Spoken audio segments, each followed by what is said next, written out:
പാകിസ്ഥാൻ ചൈനയെ വിട്ടുകൊണ്ട് സ്വന്തമായി തന്നെ ബാലിസ്റ്റിക് മിസൈൽ നിർമ്മാണം ആരംഭിച്ചിരിക്കുന്നു. ദീർഘദൂര ബാലിസ്റ്റിക് മിസൈൽ നിർമ്മാണമാണ് ആരംഭിച്ചിരിക്കുന്നത്.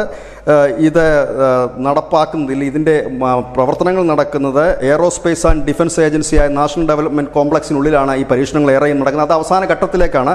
4 സ്ഥാപനങ്ങൾ ചേർന്നിട്ടാണ് ഈ പാകിസ്ഥാൻ്റെ ബാലിസ്റ്റിക് മിസൈൽ അത് അവർ സ്വന്തമായി തന്നെ, അതായത് മറ്റു രാജ്യങ്ങളുടെ സഹായമില്ലാതെ തന്നെ ഈ ആളില്ലാ വിമാനങ്ങളും ഒപ്പം തന്നെ ഈ ഇതുപോലെയുള്ള മാരകമായ ആയുധങ്ങളും നിർമ്മിക്കുന്നത് എന്നാണ് ഇപ്പോൾ അമേരിക്ക കണ്ടെത്തിയിരിക്കുന്നത്. ഇത് വ്യാപിക്കുന്നതിനും ഈ നശീകരണ ആയുധങ്ങൾ നിർമ്മിച്ചതിനും ഇപ്പോൾ പാകിസ്ഥാനെതിരെ ഉപരോധം പ്രഖ്യാപിച്ചിരിക്കുന്നു അമേരിക്ക. 4 സ്ഥാപനങ്ങൾക്കെതിരെയാണ്. അതായത് അവരുടെ ഈ എയറോസ്പേസ് ആൻഡ് ഡിഫൻസ് ഏജൻസി, അതായത് മിസൈലുകളും മറ്റും നിർമ്മിക്കുന്ന സ്ഥാപനങ്ങൾക്കാണ് അമേരിക്ക ഇപ്പോൾ ഉപരോധം ഏർപ്പെടുത്തിയിരിക്കുന്നത്.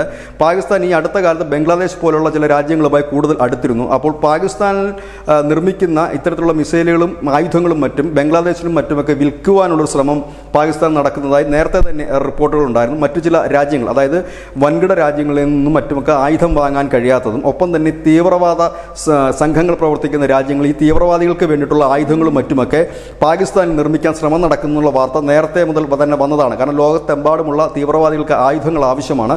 അതുകൊണ്ട് അവർക്ക് ആവശ്യമുള്ള ആയുധങ്ങൾ, പ്രത്യേകിച്ച് ഇത്തരം ബാലിസ്റ്റിക് മിസൈലിലേക്ക് നിർമ്മാണത്തിലേക്ക് പോകുമ്പോൾ അത് കൂടുതൽ ഭീകരാന്തരീക്ഷം സൃഷ്ടിക്കും. പാകിസ്ഥാൻ്റെ ലക്ഷ്യം പ്രധാനമായും ഇപ്പോൾ ഇന്ത്യയല്ല, പകരം മറ്റു രാജ്യങ്ങൾക്ക് ഇത് നൽകുക എന്നുള്ളതാണ്. അതുകൊണ്ട് തന്നെയാണ് അമേരിക്ക ഇതിനെ തടയിടാനായി ഇപ്പോൾ ഉപരോധം പ്രഖ്യാപിച്ചിരിക്കുന്നത്. News desk, news India Malayalam.